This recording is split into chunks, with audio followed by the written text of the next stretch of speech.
Well, good morning, good afternoon, good evening, all, depending on where in the world we are. I'd first of all like to give a wonderful, warm welcome to our guest of honour here, Professor Timothy Noakes. I don't get to see you too much, and as your number one fanboy, it's always a privilege when we can chat. Okay, Tim, you're on mute.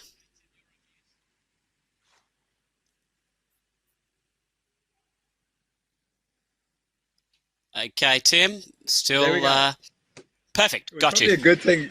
Probably it was a good thing I was muted because I was going down a bad road, saying, "Oh, there's nothing like a love fest."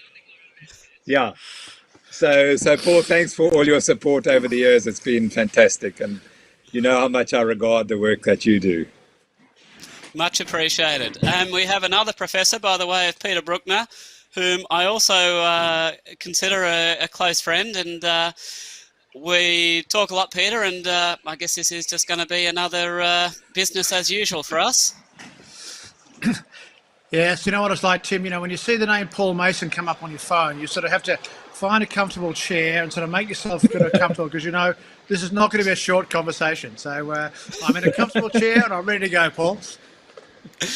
And of course, Doron, who I work with professionally very closely and also count as a close personal friend. So orthopedic surgeon, medical doctor. Welcome, Doron. Thanks, Paul. Always be a pleasure to be in your company and also the esteemed company of the two professors. Yes, I see the screen has been set up by our producer, Carl, obviously with hierarchy in mind. With professors on I think top. It's just age, isn't it?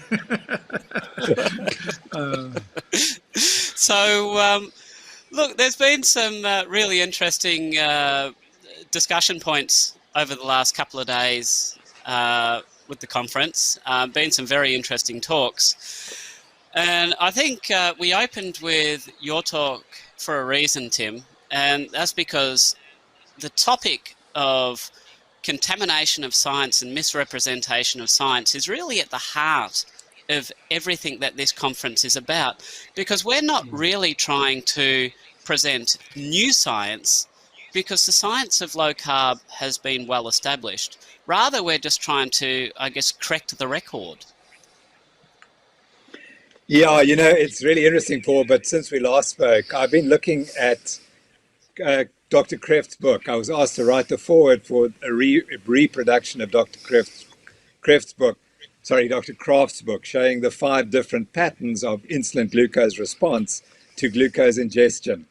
And that forced me to go and read the original descriptions of the discovery of insulin and the first uses of insulin in the treatment of patients with diabetes. And what I suddenly realized is that the real problem is clearly it's insulin, but you're not allowed to discuss insulin for the following reason. When insulin was discovered, even if you read the original description, they were not sure whether they were treating type 1 or type 2 diabetics. And Banting describes how some of the patients got better on a diet. They did not need insulin because he had so little insulin. He had to spare the insulin for the patients who really needed it. And he says there were certain patients who got better on a low-carb, higher-fat diet, and they did not need insulin. What happens is they then discover in 1960... Sorry, Tim, I'll just interrupt. Just to make clear that the Banting who discovered insulin is different to the Banting, the undertaker in England. So it's a bit confusing for our listeners. Fantastic. That's Frederick Banting from Canada. That's correct. So then, although they're using insulin for treating patients with diabetes, they don't know that type 2 diabetes is hyperinsulinemia. And they just assume that it's working for type 1 diabetics, so it works for type 2 diabetics. Then along comes Burson and Yellow, who for the first time described the measurement of insulin in the blood. And oh my gosh, there's a group of patients who have high insulin, and those are type 2 diabetics. Now, obviously, if you've got type 2 diabetes and you're hyperinsulinemic, why would you need insulin? But no one was allowed to ask that question, Because if you ask that question, you'd have to say, okay, there are other diets that could work. And there was another guy, Larry Newberg, or Harry Newberg, I should say, who at the same time in the 1940s published a graph, or he didn't make it a graph, there's a figure, a data, showing clear reversal of type 2 diabetes with a high-fat diet. This is the 1940s. And Newberg says the worst thing that ever happened was the discovery of insulin. This is for type 2 diabetes. Because all of a sudden, everyone was just given insulin and no one continued to study the nutritional component. And he said, I was on the verge of proving that the low-carb, high-fat diet reverses type 2 diabetes. But I was never given the chance because insulin came along. So that is at the core of the problem we face, is that insulin is being protected because it's got to be used to treat patients. And so while we're trying to tell patients you're hyperinsulinemic, you've got to get your carbohydrates down to get your insulin down, we're fighting against an industry that doesn't want that to happen. My point is, the error was made in 1921 because no one could measure insulin at that time. And they assumed that type 2 diabetes was the same as type 1 diabetes. They both needed insulin.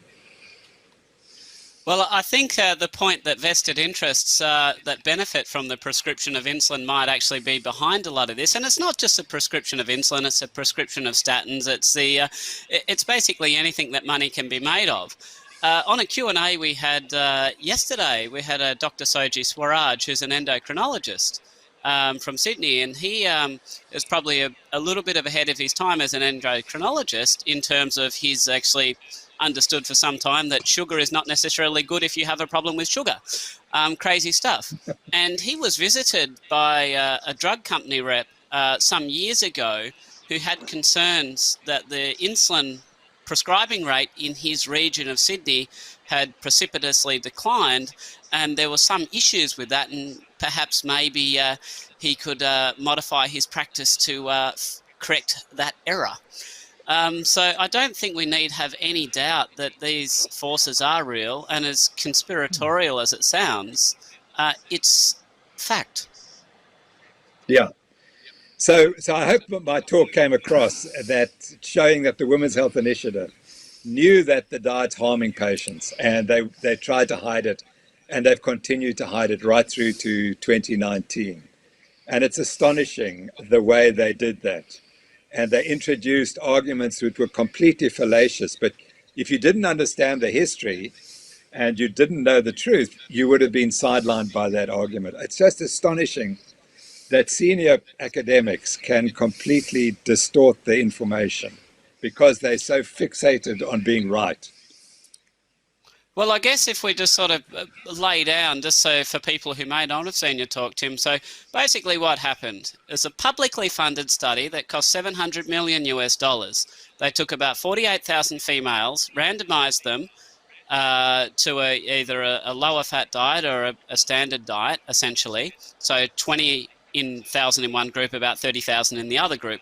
And then they followed them up for about 8 years initially. And they found that ladies who'd had a problem with heart disease prior to the onset of the study actually had a 26% increased incidence of cardiac events if they were randomized to the low-fat diet. Then there was subsequent data that was published in another paper, so the second bite at the cherry. Well, the interesting thing is in the first study where they actually found these deleterious outcomes, it wasn't communicated openly. It was deceptively hidden on page 661 of the journal article in very obscure text and never made it to the conclusion, never made it to a discussion, never made it to a results table, was never discussed in any of the many press conferences or public discussions around it. So it was effectively hidden from public view. Subsequent publication actually appears to show a strengthening of that effect. A dose dependency, if you will, where the adverse outcomes appear to have increased. And then for their third bite of the cherry, they choose, rather than to just sort of bury the data under layers of text, they chose to admit it completely. Yeah, exactly right. They admitted it. They showed that the increased risk had increased to about 60% increased risk, which is just astonishing. And then they tried to argue that it was because these people hadn't taken their statins or they hadn't followed the diet. Now, and the point I made in a paper, which we can now tell everyone is going to be published quite soon in the Open Heart Journal, British Medical Journal, Open Heart. When you dissected the arguments, you saw they were completely fallacious, that there was no evidence that statin use was different in the population. And secondly, if they hadn't followed the diet, they should have announced that in 2006 when they reported the first findings. But they didn't report them in 2006. They only dig them up now in 2017, 11 years later, as an excuse. So the evidence was there. Why didn't they find it and describe it in 2006? The answer was they were trying to bury the problem. And unfortunately, the problem came back and bit them even harder, so that they couldn't now go back and say, oh, well, you see, we saw it in 2006, the problem. They didn't see the problem. They only saw it when it became convenient. And just to make the final point, that is post hoc rationalization.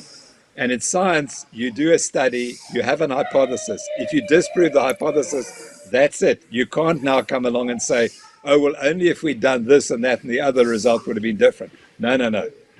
You disprove the hypothesis. And the other point about that paper is, why would those people who had previous heart disease do worse on the low-fat diet? The answer is because they were very likely insulin resistant.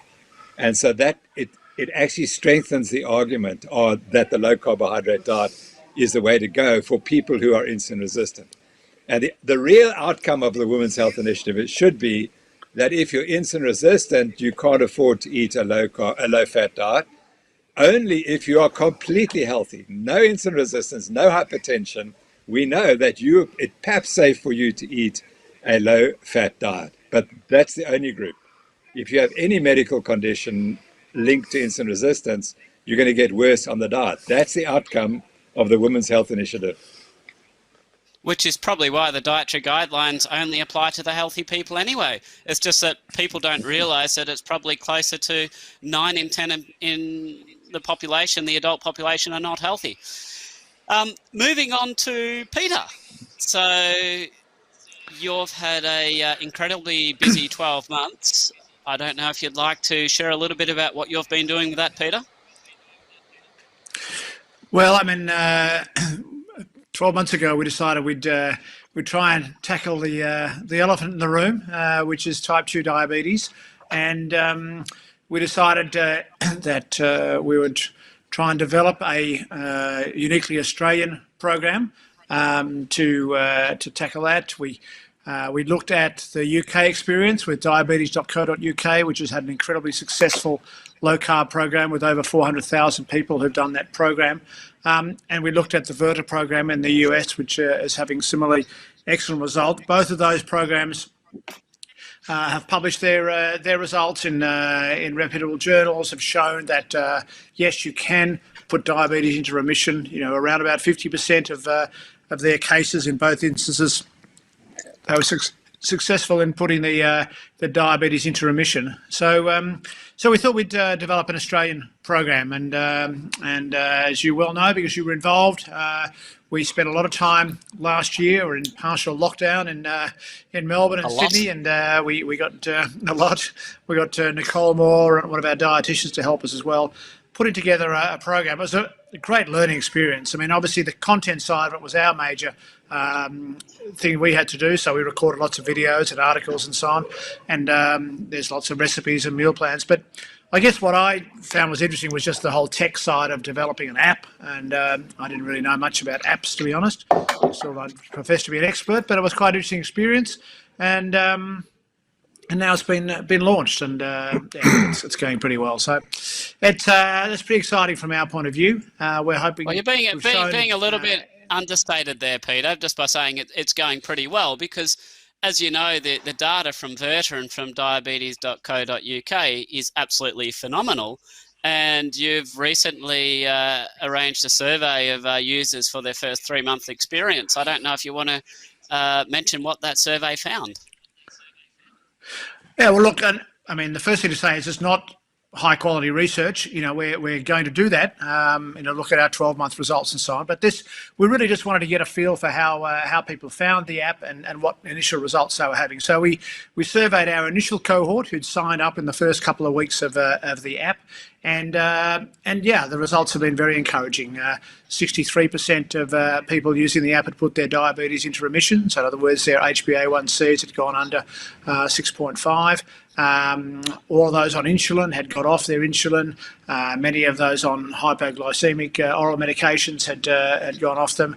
The cohort lost an average of 7.3 kilograms in the first 3 months and so on, and they all felt a lot better. So I guess we were pretty confident that we could replicate the results of the UK and the US, but that's given us a little bit of reassurance that we're on the right track, and hopefully we can show people that that it works, and we've got a little bit of evidence for it, even though it's, as I said, not quality science, and we want to produce some quality science within the next 12 months or so.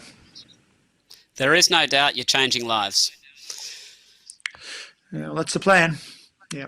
Now, Doron. So Doron has probably been coasting along on the coattails a little bit of the leaders of the field, like the Tim Noakeses. And I say that not with any hint of disparagement, because what he's recently done would not have been possible 2, 3, 5 years ago. And it's only been possible because we've got people like Tim leading the way and change the discussion around low carbohydrate diet. So, Doron, do you want to just give everybody a little bit of an overview of what you've managed to achieve for your patients, your surgical patients? Well, Paul, it started actually with my family.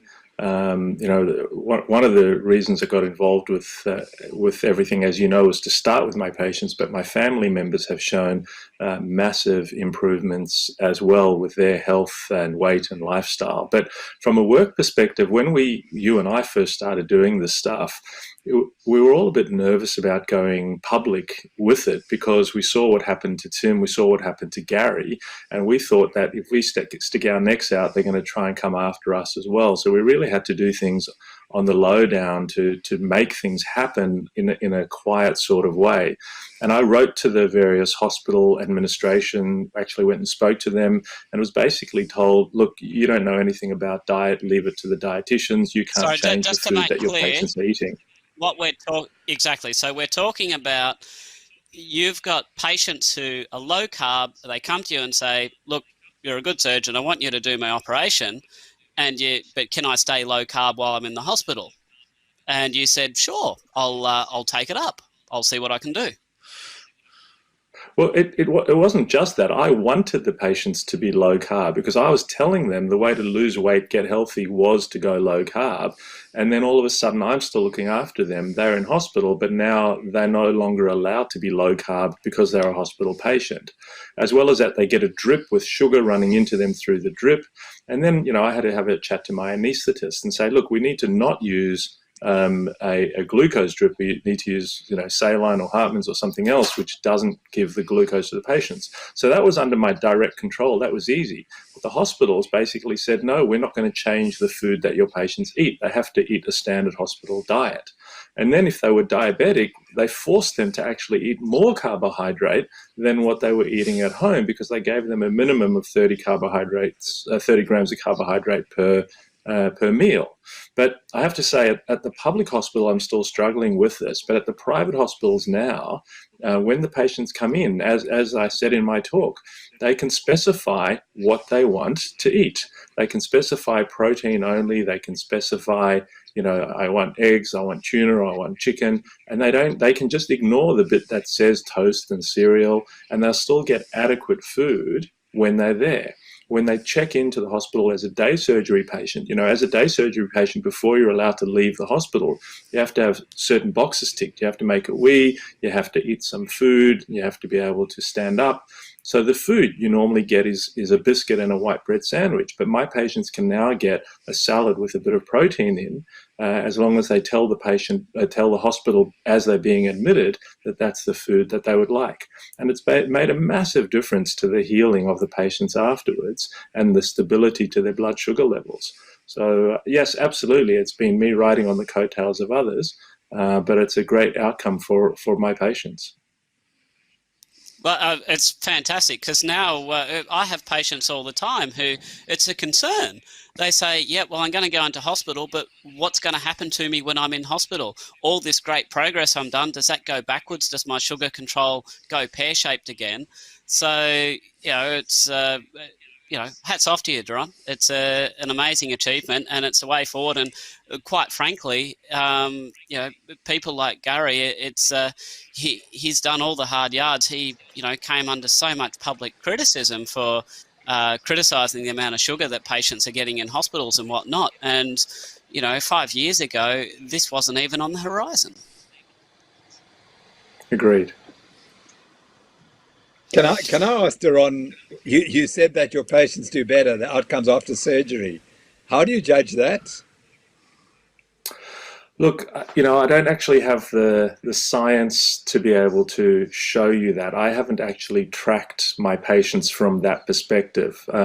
It's very hard to give you a scientific outcome measure because things that you're going to measure like infection are so... it's like less than 1% these days with our antibiotic and surgical techniques and everything. It's very hard to give a true measure. But just the way the patients get up, get going, how much drugs they use afterwards, it's actually quite clear who the healthy patients are and who the other ones are. And also, there's also patients who are also borderline when they... have the operation. You can see who decompensates and who kind of just bounces back and gets going. And it's the same to do with muscle building afterwards and the amount of muscle wasting afterwards. The people that are motivated and having more protein and less sugar just get their muscles back a lot faster. It's really those two. Does wound healing occur more quickly? Yeah, I just want to know, do you notice that wounds heal quicker? I think it's not so much whether skin heals together, it's just general inflammation of the joint. The amount of swelling and synovitis and edema that they get seems to be less. I don't know that necessarily the wound seals together any faster, but I do notice fewer mobility issues and more rapid response to the treatment, and they seem to build muscle faster than the other groups do. But again, I've not tracked this directly to be able to show you the science that it happens. That's kind of the next stage, but it's definitely my impression at this stage that that's what's happening. The trouble is, I guess you're just putting... Sorry, you putting have all of your patients experience, so...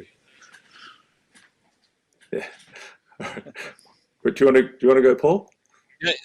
Respond to Tim. Yeah, so Tim was saying you've got decades of experience, so you've probably got a feel. So you're a little bit older than you look, shall we say?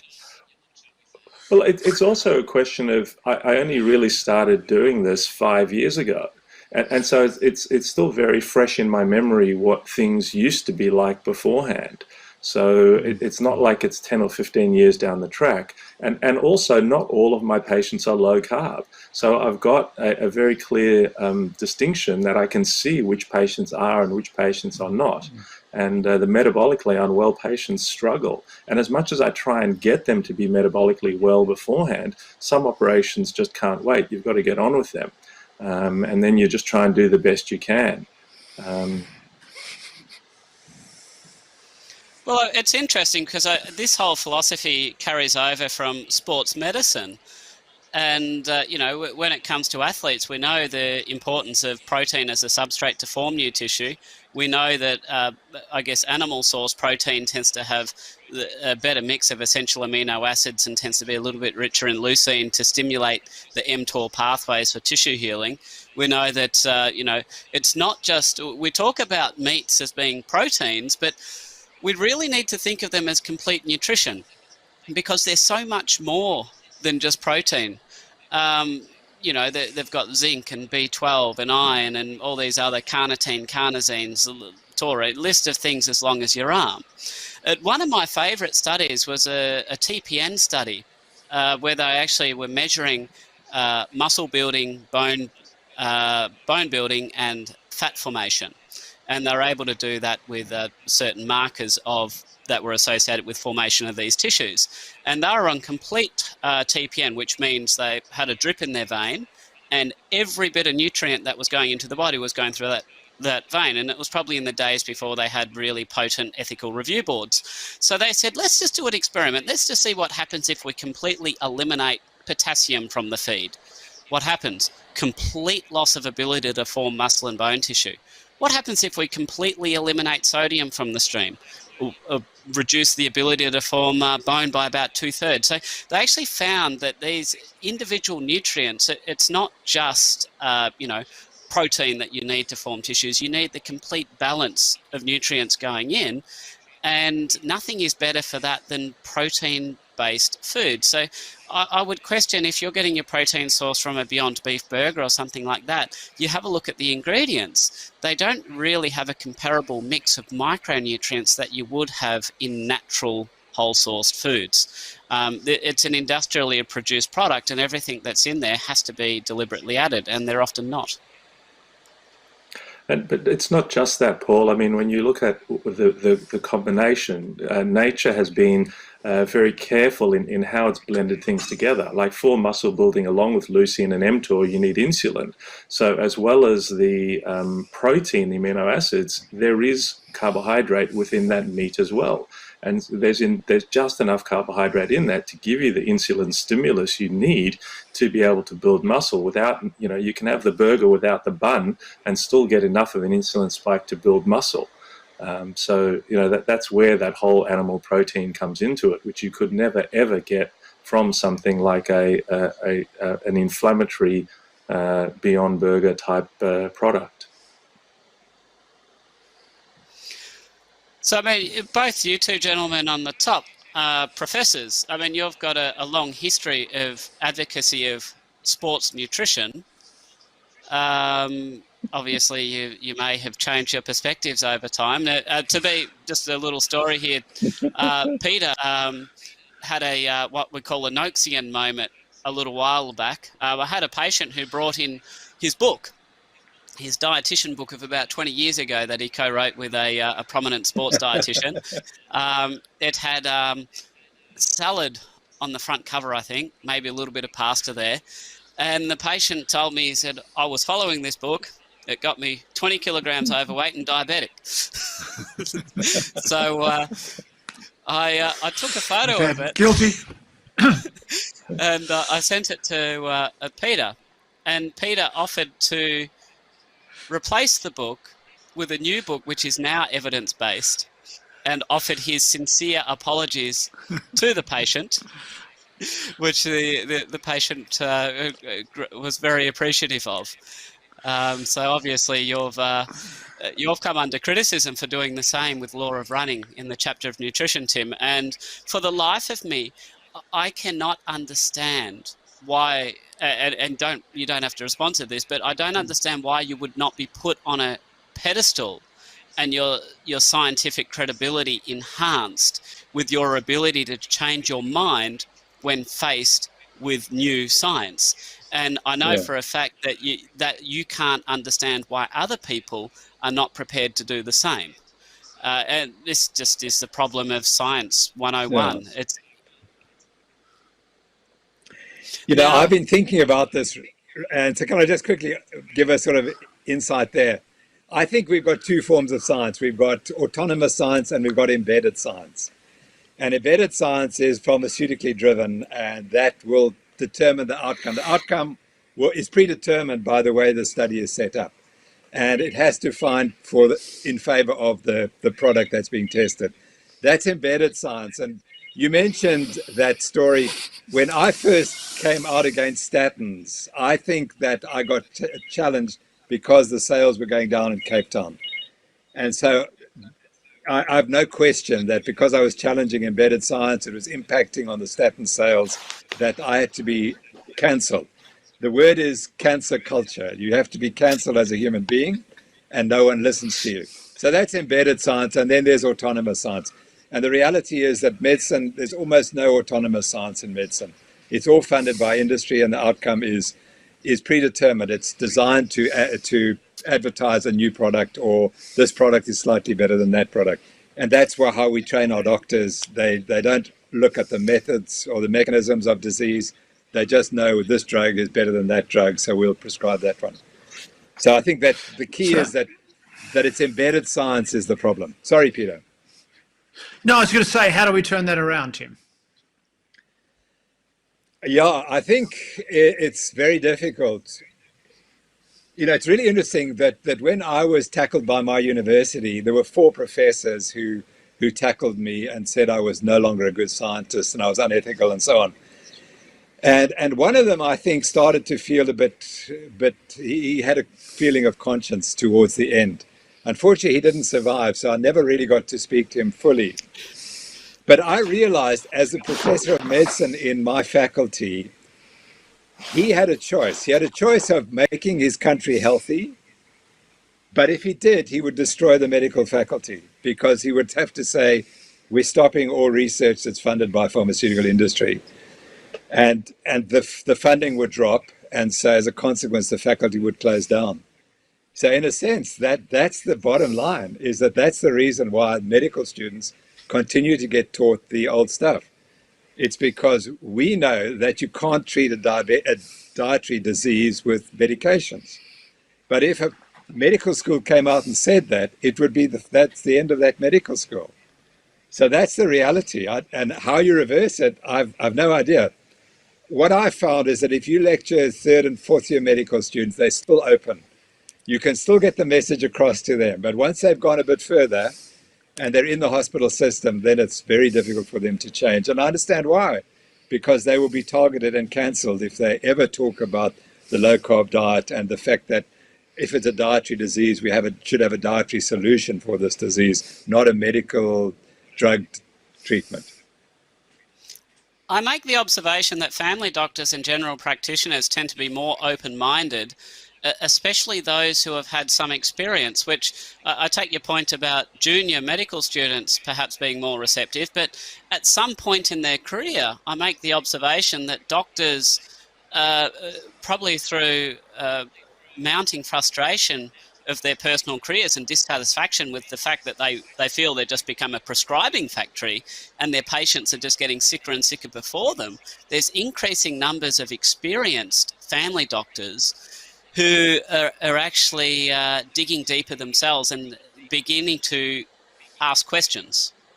And I think what's on our side is that doctors are burning out in numbers much worse than ever. And I understand that. If you speak to general practitioners who don't use a low-carb diet, and they say the patients simply get worse. So if I treat this patient type 2 diabetes with this medication, all I know is a year later, the patient's going to be worse. Whereas if you prescribe a low-carb diet, they will be better years later. And as that last patient we saw in the last final lecture, I mean, just look at that. That's such an amazing response. 100-kilogram weight loss and a completely new person, and anyone can do it. And so eventually the truth has to come out, but it's going to take a long time. Can I just mention, I was approached a couple of months ago to be part of a study on joint replacement patients who were on a waiting list for their surgery, and typically the waiting list is up to 12 months for their operation. Would I be part of a study that looked at bariatric surgery for weight loss for these joint replacement patients? And basically I said no, I wasn't prepared to be part of the study, because I think by offering them bariatric surgery, you've given up on them, and what we should be doing is doing a metabolic therapy for their weight loss. The hospital wasn't prepared to fund and follow through on a metabolic weight loss program. They would only fund a surgical weight loss program. And I said to them, well, look, at least let's do 2 arms of this and compare them. But I just was given a flat out no, and so I wouldn't participate in the study if it was only a surgical weight loss study. Well, I can understand their response, Doron, because you were probably going to recommend an extreme diet, completely reduced in carbohydrates, whereas all they wanted to do was to just remove a part of their normal gastric anatomy. It's obvious. We actually there's also an pilot, item number for Yeah, true. Item numbers are very important. We actually did a pilot study last year on the management of osteoarthritis with what we called an anti-inflammatory diet, which is basically a low-carb diet. And we had some very encouraging results, and we're about to embark on a major research study later on this year along the same lines, looking at diet. Because the fascinating thing about diet and something like osteoarthritis is that traditionally, Doron, I'm sure you would agree that the first recommendation you tend to give to patients with severe osteoarthritis of the knee or the hip is to lose weight. And the idea being that if you lose weight, you have less of a load on the joint that improves things, and that's that makes sense. But I wonder really whether it's more the anti-inflammatory effect of the weight loss rather than the weight loss per se. So what we want to tease out in this study is comparing the effect of actual weight loss and the reduction in inflammation. And presumably it's a cumulative effect. They both have an impact, but most people just talk about the weight loss without understanding the impact on inflammation.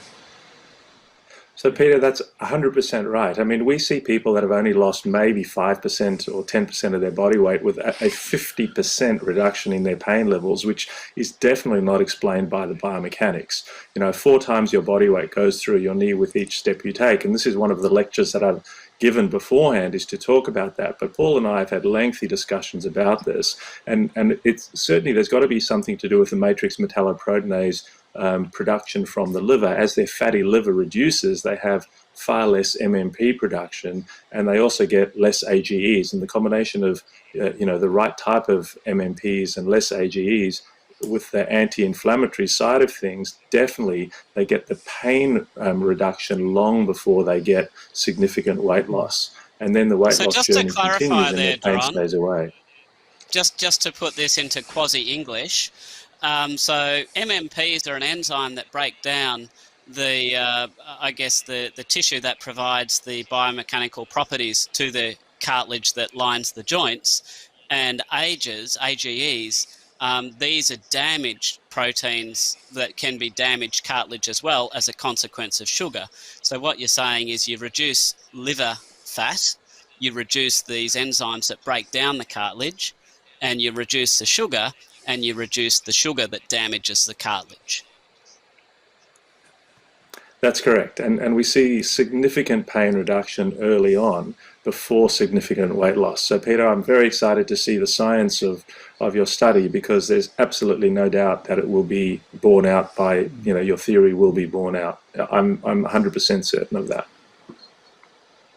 So let me butt in with an anecdote I saw on Twitter recently, and I don't know if Paul was involved or Doron, you were involved, but one guy reported that he was waiting for his hip replacement surgery. He went low carbs, and he's now running marathons without needing surgery. And in fact, he even ran a 100K race. So whether that's true or not, it's an astonishing story. Well, the other interesting thing... Doron, carry on. Paul. Okay. I've lost about 1/3 of my patients to that I would normally be operating on, because they lose weight and then they don't need their surgery. So you had to sell your boat, didn't you? It's not that good for business. I think what people don't realise also is that that adipocytes, the fat cells, actually produce inflammatory cytokines as well. So you get a sort of a double whammy or a triple whammy, really, if you get on a low carb diet. You lose weight, so you have that mechanical effect. You have the reduction in inflammation, and then you have these reduction in fat cells, which in turn reduce the amount of inflammation. That's certainly something I wasn't aware of until it's sort of in the last couple of years when I've been studying this, that these fat cells actually produce inflammatory cytokines, which is quite remarkable, really. Yeah, and it's the visceral fat cells. It's the visceral fat cells. Yeah, and I think as a community, we need to start talking more about visceral fat as being the source of the inflammation that you described, Peter. because we accept visceral obesity. We see it everywhere around us. And we sort of, oh, well, that's normal, but it's not, cannot be normal. We have to make that point that the worst organ in your body to kill you is your visceral fat. That's what's killing you. And it all starts in the liver. And I've heard you say this even 4 or 5 years ago, Tim, that liver disease precedes most everything else. And David Unwin's given a fantastic presentation on the long silent scream from the liver. My feeling is actually that the glyco-oxidative stress is actually what causes the liver disease in most cases in the first place, if we bring it back a level. And that also explains why sugar is not only so deleterious, but why the seed oils, which invariably contain oxidized products, are bad. So the low-lying fruit of all of this is fructose-containing sugars. So what do I mean by fructose-containing sugars? I mean things like table sugar, things like high fructose corn syrup, sucrose, cane sugar, these things. So something like rice, which is purely glucose, is going to be much less harmful. So your fructose-containing sugars and your liquid oils, your liquid fats, because for all intents and purposes, they're only liquid because they carry bonds that are prone to oxidation. And there's nothing that you can do on God's green earth to stop them from being oxidized before they go down your gullet. And when they go down your gullet, they get absorbed by what we call chylomicrons. They get absorbed into your body. They've been proven to cause liver damage and oxidize your LDL, which we all know is bad, as well as oxidizing whatever else they come into contact with around the body. So oxidation stress is bad, leads to liver problems even worse. And can I just make the point that the only way you can reduce visceral fat is a low-carb diet, and that's exercise doesn't do it. I mean, I know Peter and I have probably had to argue with many people about, must you be on a low-carb diet or high-fat, high-carb diet for exercise? There's no question when you compare athletes who are training hard, eating a high-carb or a high-fat diet, the ones on the high-carb diet do not reduce their visceral fat. Those who are put on a high-fat diet reduce their visceral fat. So exercise won't do it, and reasons why. But that's the one where we can absolutely say visceral fat's bad. You want to get rid of it, you better get on a low-carb, sugar-free, fructose-free diet. And also vegetable oils as well. Now, we've got a question on the feed here. It's a question for Doron, asking about how you've been received by other surgeons, indeed other people in the hospital system, for your approach to low carb. And I know for a fact I've worked within the hospital system for a long time, and I frequently have people coming up and asking me how you are going, and asking about your low carb journey. So there's probably a lot more people interested in your health than you actually realize. Well, I think most people just think I'm that different doctor, that wacky one who has these odd ideas, and they're just going to humor me because I've been around long enough and I keep going. I don't tend to let go. I keep saying the same thing every time I do a ward round with the staff. And my fellows and my registrars that work with me get quizzed about it during our cases. So, they all have to learn something about it. Otherwise, they got nothing to talk about while we're operating. And so I think that's what it is. I think it's just sort of the little ripple effect with persistence, Paul. I think that's all it is. It's just I didn't give up when they said no because I believed so strongly that it was the right thing to do. And what about your peers, your direct surgical colleagues? Again, I just think that they think that I'm perhaps a little bit odd. The interesting thing is they seem to not agree, but then all of a sudden I'll see somebody a year later who's lost a massive amount of weight, and I go, hey, you're looking fantastic. And they go, oh, yeah, I tried that crazy diet of yours and it worked. Well, you must have some influence, because I get a lot of referrals from surgeons who I believe you're close to and you have connections to. And I suspect that you have had some influence in that. Look, I think also seeing the successes and just seeing how well my patients have done, and they all ask me, how did you get your patients to lose weight? And then when I tell them, the problem, of course, as you all know, a lot of people go, oh, it's too hard, or it's dangerous, or there's the standard 10 list of reasons why somebody can't do it. But then eventually something changes and pushes them to the point where they have to make a change. And if they've heard about it and they've heard someone medical talking about it, someone that they have an element of trust, they're then often prepared to actually try it because they're running out of options. And they find that it works, and then they tell other people how they did it. And I think, Tim, I'm not as pessimistic as you about medical school, and I think the ripple effect is happening, and I think each tiny ripple that we make spreads out further and further, and I think we just need to keep going with what we're doing, and eventually we will win, because the science and the health is on our side. And the fact that you can now get a publication in Heart Journal affiliated with British Medical Journal, which directly challenges the existing paradigm, I'm quite certain that will be a very, very heavily cited paper in years to come. So your initial expose on the Women's Health Initiative study, I believe it was in the South African Medical Journal, and that probably doesn't quite have the breadth of reach that something in a BMJ journal will have. Ironically, it was one of the most read articles in the South African Medical Journal, but you're quite right. That's still not great exposure. Yeah. Now, we've got some other questions here. I've got a question on carbohydrate addiction. That is a problem. So I don't know if any of you gentlemen have thoughts on carbohydrate addiction and the best ways to approach it. Peter's the expert. No, not at all. I mean, there's a lot of debate, obviously, as to whether carbohydrate addiction exists, and I think it does tick most of the sort of boxes you need to tick for a definition of addiction. So I think it does. And we had a very good talk on that this weekend. But it is. I think it definitely does exist. I'm not sure that everyone who eats a lot of high carbohydrates is actually addicted. I think it's only a small number who would probably fall into that addicted definition. But so yeah, there's all the sort of the psychological issues that are involved with any addiction, but and which need to be addressed. It's not just oh, here's a diet. Just stop eating carbs and you'll be fine. I mean, there's a lot of other issues that need to be addressed for.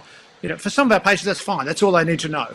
But there are others that have that addictive trait, and it's much more complex. So very challenging to deal with. And I know, Paul, you deal with a lot of carbohydrate addiction. What's your approach clinically to these patients you see? Well, I think first of all, there's a couple of things. So understand that low-carb diets and ketogenic diets simply don't work for everybody. And a lot of people, they like we've just heard from Doron in the previous lecture, massive weight loss, you stopped 9 medications, just gone brilliantly. But the simple fact is not everybody will do that well. So I tend to think about health in 2 domains. We have a metabolic health and we have a autoimmune health. And autoimmune health, I mean by whether your immune system is attacking your own body. And what we're seeing is that modern societies, through our exposure to pesticides, through our consumption of different cultivars of wheats that have higher gluten rates, and a number of other toxic compounds in our food and our environment, autoimmune disease is increasing at an exponential rate. For something that we usually have considered to be a genetic condition, it absolutely makes no sense. We're not suddenly turning into, having every second generation is a generation of mutants. Our DNA is just not changing that rapidly. So if I actually look at the people, my patients who aren't responding just to carbohydrate and seed oil restriction, they tend to have other inflammatory issues in their background.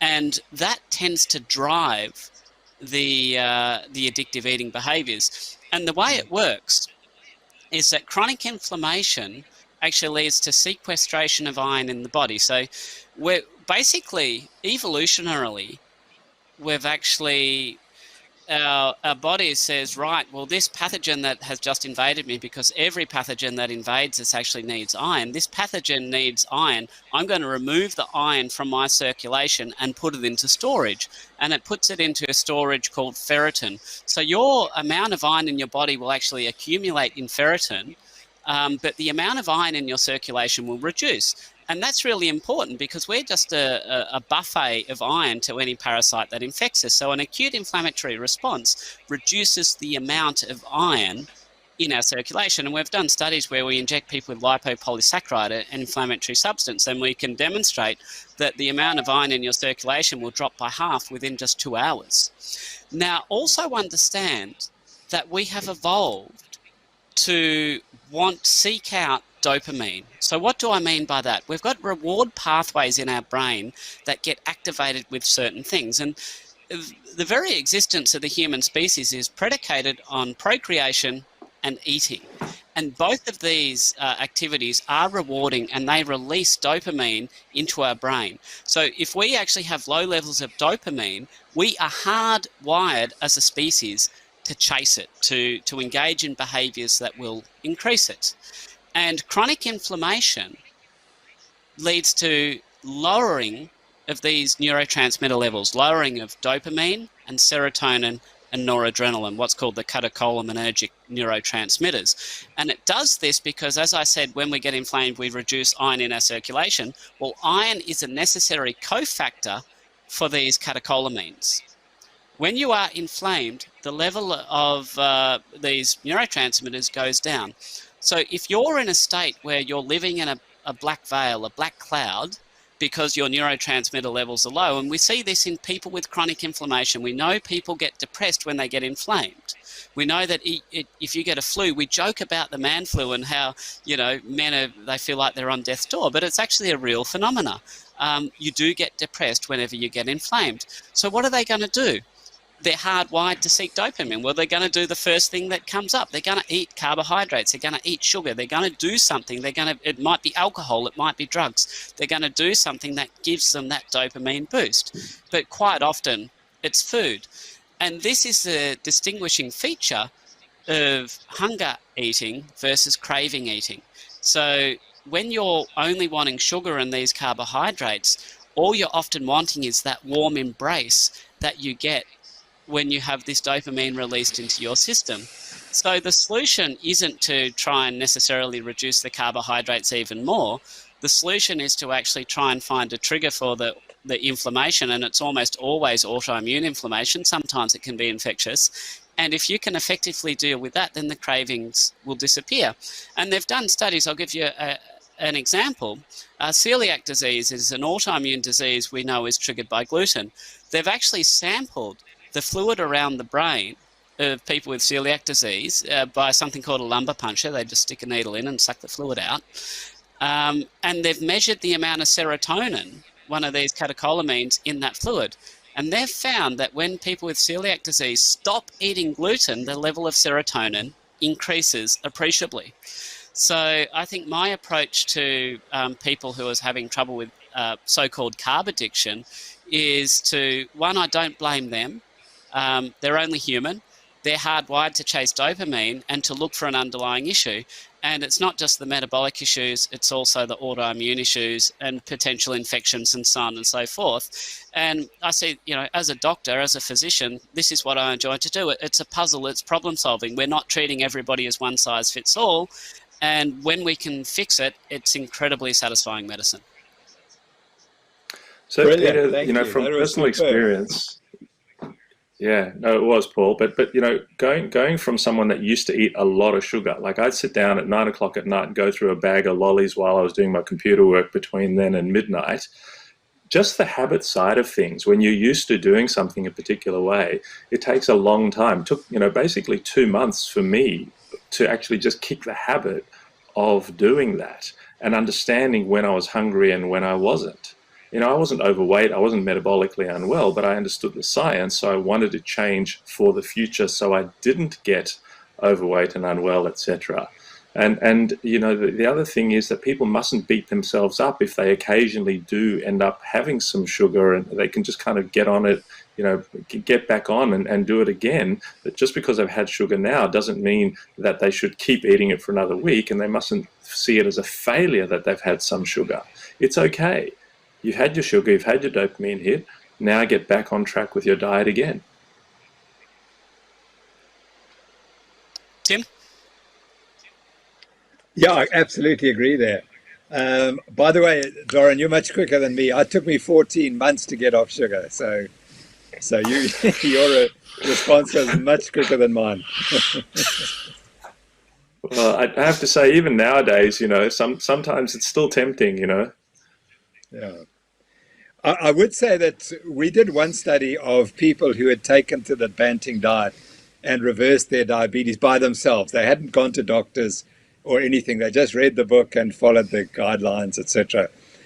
And what we found was the ones who were successful were the ones who got rid of the sugar addiction. They started eating in a controlled way. And I think that's very important, that if you can't get rid of the sugar addiction and control your cravings, you won't be able to reverse your diabetes. That's critically important. And I think, I always worry with the clinical trials, the randomized controlled trials of low carb versus standard diets. And I think that as soon as you put someone on a low carb diet, you're asking them to stop eating sugar. And I suspect that's very difficult for many people on these trials. And I suspect they continue to eat the sugar. And so although they're supposedly eating the low carb diet, they never go the whole way. And that's why we don't see studies where people lose 100 kilograms. They lose 7, 8, 9, 10. But in our practices, we see people losing 20 kilos, 30 kilos. That's standard. It's not 5 kilos is standard. It's much more weight loss than that, which tends to become standard. So I think that getting rid of the sugar addiction is critically important to successful long-term weight control. And it's not just that. We've had some, we've got Joan Ifland speaking this weekend on food addiction, and I know she talks about supports and things like that. One problem a lot of my patients have is the saboteur, which is really fascinating. So quite often you'll see a patient have a moderate amount of weight loss, probably 10 kilograms, enough for people to start noticing. And then it seems to be that people in their vicinity will go out of their way to offer them sweet foods, and it's almost, people frequently feel like they're being deliberately undermined, which is just baffling. And often it's their loved ones, their immediate spouse.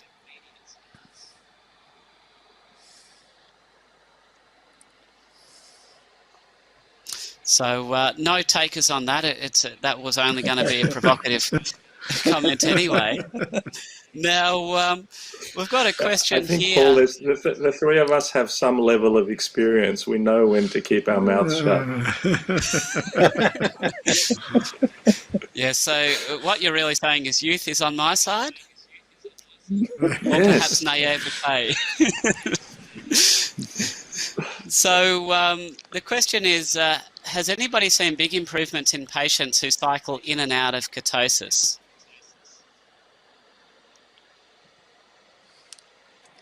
I'll just say that what's interesting, I think that as you become more adaptive to low carbs, your ketosis definitely gets less. I think that's the ability to sustain a high degree of ketosis is extremely difficult.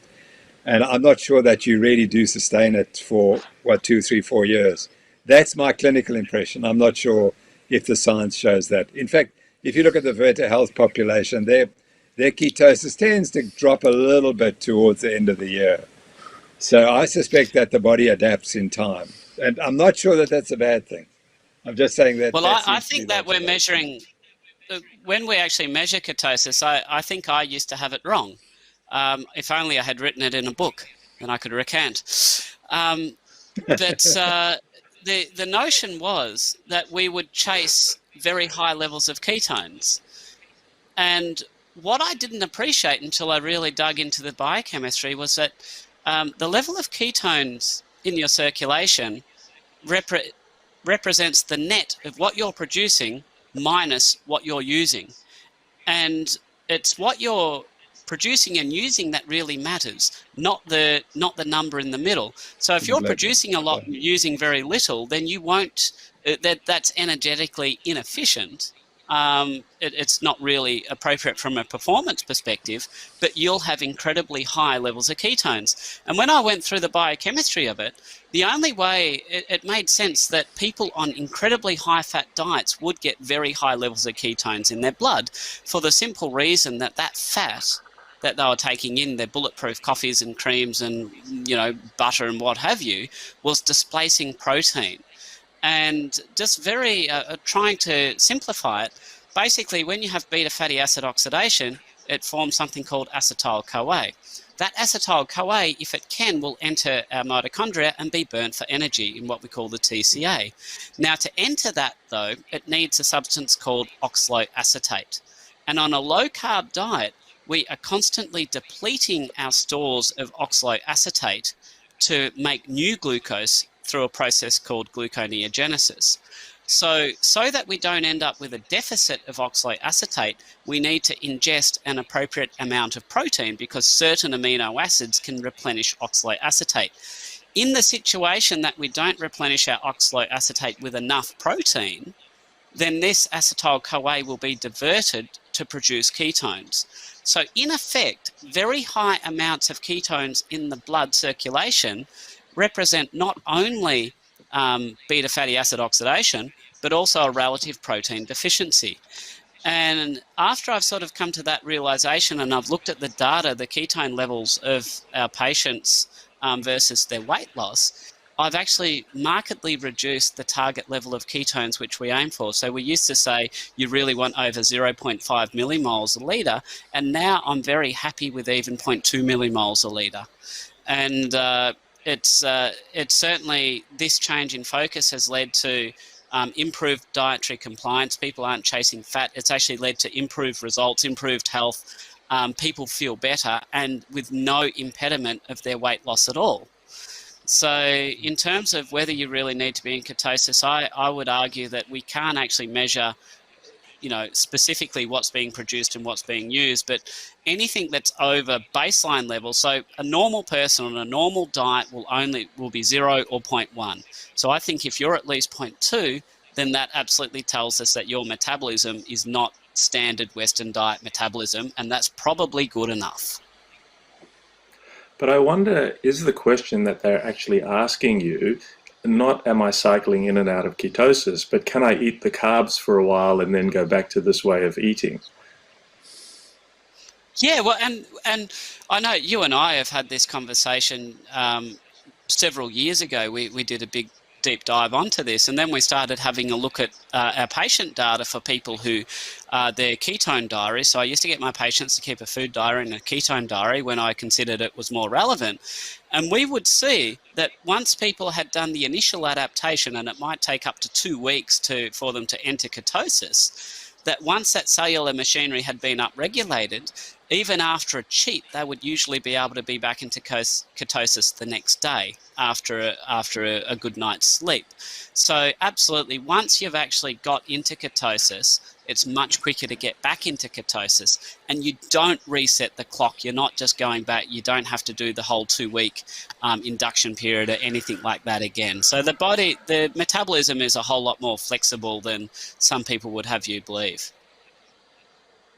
In the healthier patients, not in the ones that were really metabolically unwell and in that big insulin spike phase about to burn out. Those ones I think you probably have to be a bit stricter with. Well, I guess Tim can probably speak to this. I mean, absolutely. If you've depends how much damage you've done to your pancreas and how much your level of insulin resistance is. It's certainly true that for some people they will never return to what we'd call a normal, healthy metabolism of a 20-year-old person.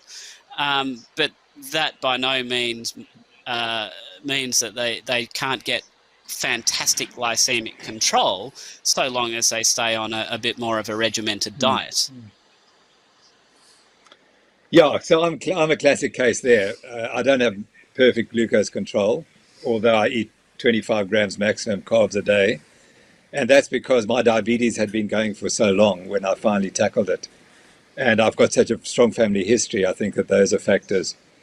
But my view is that it's the hyperinsulinemia that's the real problem, and that you want to prevent that.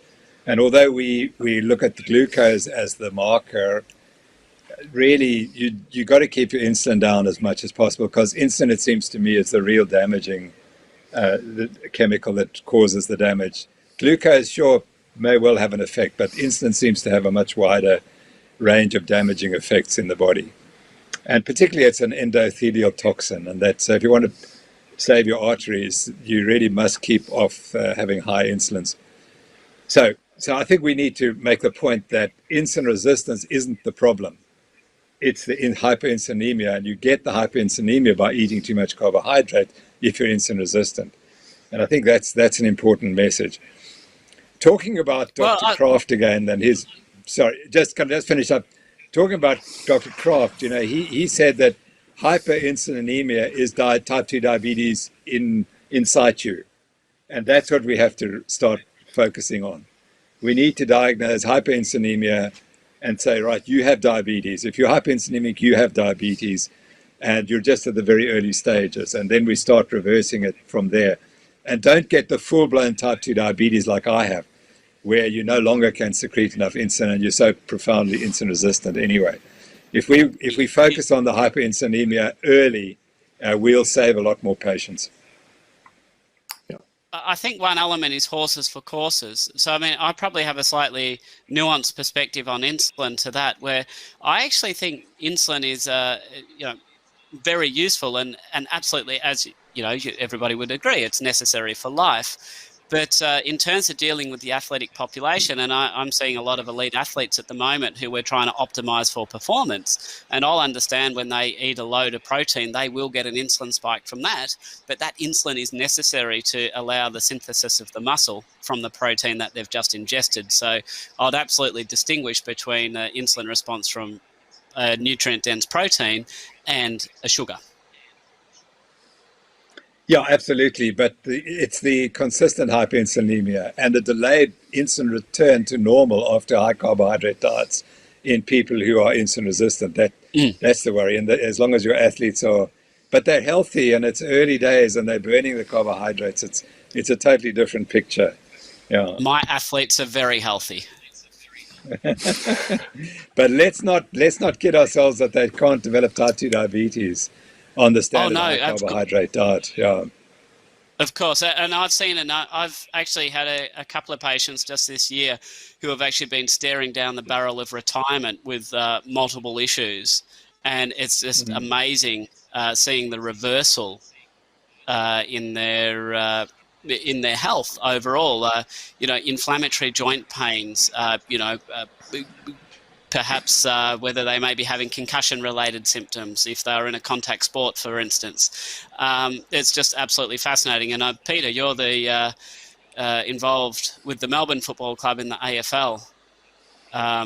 One of the, probably not your better judgments, but there you are. And I understand that you've got Melbourne Football Club has been in the news in previous years with various players going on and off low carb. And I know you can't talk about particular athletes, but I don't know if you want to give a general comment. Well, I think, there's certainly a lot of interest in diet, and we're sort of going away from that sort of obsession with carbohydrates and more carbohydrates. And there are a lot of athletes of or professional level anyway, who are experimenting with different ranges of diets, from a carnivore diet to a low carb to, there's a popular concept at the moment is to train low and compete high. So you're largely low carb, but you just top up with carbs on match day and so on. So it's a lot of individual variation. I think that's the thing with athletes, is that some athletes in team sports can do very well on low carb. Others feel they need some amount of carbs, and it's a little bit of trial and error. But what I'm really concerned, and I've spoken to Tim about this before, is that we've had a whole generation of elite athletes, particularly endurance athletes, who've ingested massive amounts of carbohydrates, often in the form of simple carbohydrates with various sports drinks and gels and so on. And I'm really concerned about their long-term prospects. I mean, if you've been sort of massively chugging down simple carbohydrates for 10 or 15 years, I mean, you're going to largely become insulin resistant, and with all the issues that we're so hopefully this current generation who are not as obsessed with the sort of massive amounts of carbohydrates will be better off in the long term. But I think we did athletes a great disservice, as we all know, for that whole generation of endurance athletes who are just having huge amounts of carbohydrates. Yeah, so is it a coincidence? Can I just add a little anecdote there? Ron Hill, the great British runner who set perhaps the world record in the marathon in 1969. He died a week ago, and he was demented for the last 5 years of his life. And he was one of the major low-fat, high-carb diets. In the 1976 Olympics in Montreal, he was due to win the race, and unfortunately, the day was delayed because of the deaths of the Olympic athletes.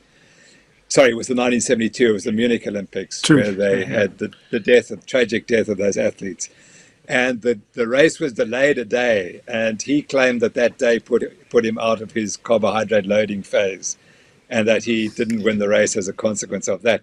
But anyway, he was one of the first people who had a PhD in chemistry, and he promoted this high carbohydrate diet. And I presume that he had continued to eat a high carbohydrate diet all his life. And he was probably the athlete who ran the most in his history. He ran every day for 52 years in sequence. And it didn't save him from dementia. Is it a coincidence that the British Journal of Sports Medicine took up the charge to, evaluate nutritional science ahead of other journals? Is it perhaps, the element of athletes and performance that actually drove that, or was it something else? Look, I think it's fair to say that they led the field in this area, the British Journal, and full credit to Karim Khan, the previous editor, who Tim and I are both known for a long time, and I'd like to say maybe we had a little bit of influence over him, Tim, and but he became aware of this issue in nutrition, and decided that it was time to address it, and full credit to him that he got a lot of criticism. He was accused of being a friend of Tim Noakes. I mean, that's about as bad as you can get, really, isn't it? And that Tim had too much influence, but he stood his ground, and started a really healthy discussion, healthy debate, I think, about diets, because the world of sports nutrition. I mean, one of the reasons I lost interest in sports nutrition is that it sort of became boring. It just became carbs and carbs and carbs, and that was it. And when things started to change, he and his journal decided it was time to start looking into that and publish some pretty provocative articles and so on. So full credit to him for at least addressing the issue, which had really been the elephant in the room for too long. Yeah, so I think Peter knows this story, but he went on the low carb diet to prove me wrong. He said Noakes has said we mustn't eat grains, but grains are essential, because he had to have his muesli in the mornings, and so all of a sudden, how can I not have my muesli? Anyway, he discovered that when he stopped his muesli, he did a whole lot better. But another anecdote, and this is the one that I think is to me is the most influential. Dave Scott was the greatest triathlete in the 1970s. He's the man who stimulated interest in the Ironman triathlon. He won it 5 or 6 times as a vegetarian, vegan, very low-fat diet. He said, I would almost avoid all fat in the diet. So he was a very high carbohydrate diet athlete. And he said he had major problems, but he didn't appreciate it at the time because he still won the races. He came back a few years later at the age of 40 and finished second. And by then he'd started eating more protein and fat, particularly more salmon. He eventually read the book we wrote on the diet, and he decided to change his diet about 6 years ago. And he said this was absolutely changed his life because he realized that he could never, ever again tell an athlete to eat a high carbohydrate diet. So this is one of the great athletes of all time, in the most difficult endurance athletes, where they're training 6 hours a day. And he concluded ultimately that he would never advise any athlete of that type to eat a high carbohydrate diet. And he said it's because of the inflammation and you don't recover. And he's absolutely adamant about that. And he said, I watch the athletes training for the Ironman, and you see them, they burn out. With a high carbohydrate diet, they burn out very quickly. And he said the emotions are also different when you're eating high carbs versus high fat. And finally, he said if only he'd done this diet, he would have finished the Ironman 40 minutes faster than he did.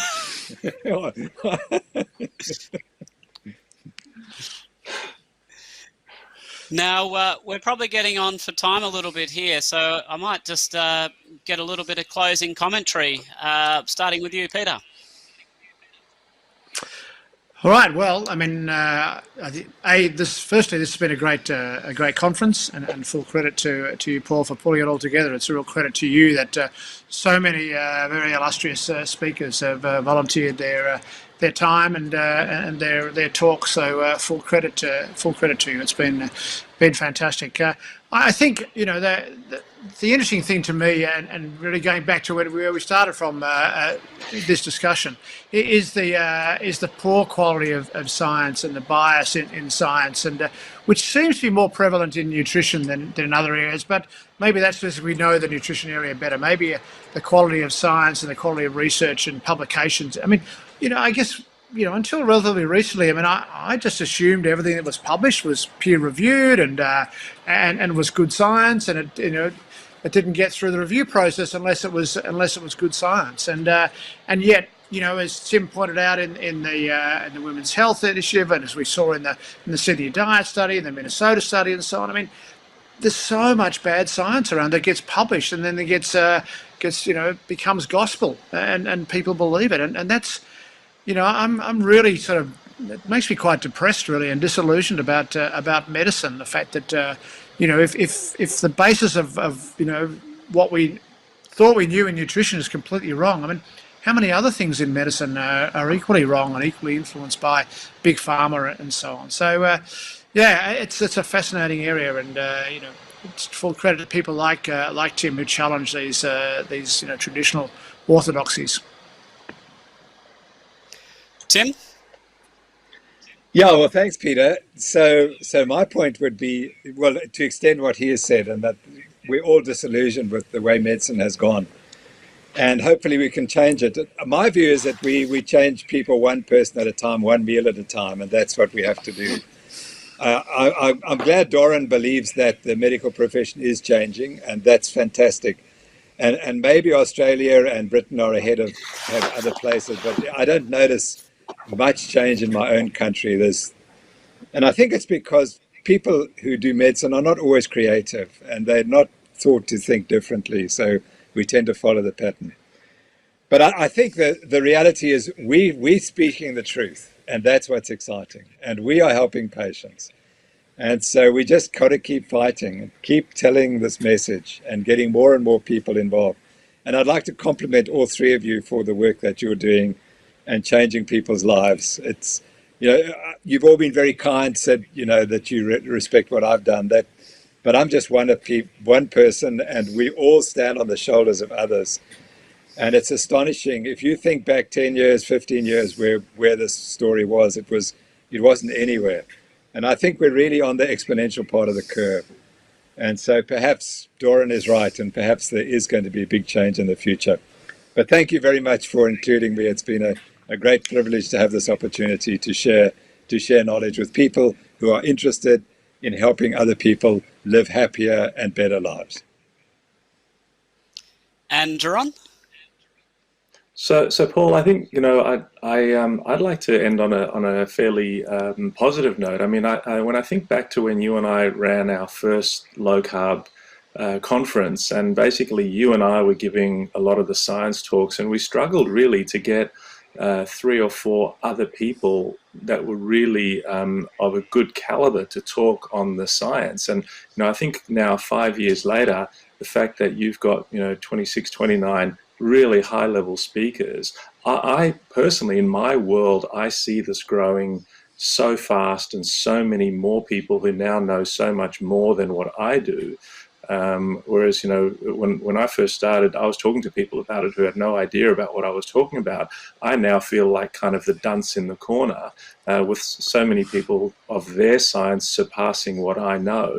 So I feel very positive about that whole thing, and I congratulate you for such a good conference, and Tim for spearheading the way for the rest of us to follow along. And I truly believe the ripple effect. And when we think about what that ripple effect that Tim has had moving out in the world, and then each of us with our little ripple effect as well, eventually we're going to make a tsunami, and it will happen.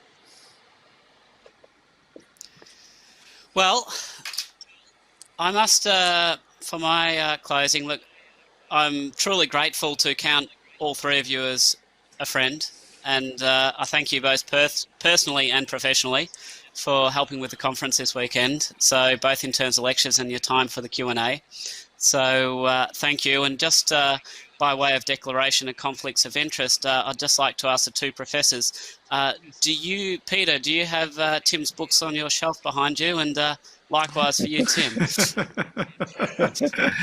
Yes, yeah. I mean, I'm very fortunate to have known Tim for, well, I don't know, maybe 30 years, something like that. We both used to hang out in sports medicine conferences. We'd go to the American College meeting, and we'd find a little corner and talk about cricket and rugby and the important things of life that the Americans didn't understand. So, yeah, I mean, Tim was the person who got me into this.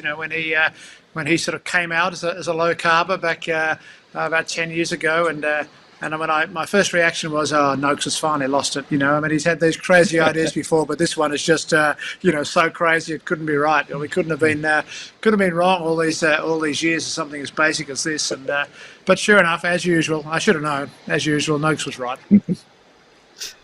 And on that bombshell, back to the show.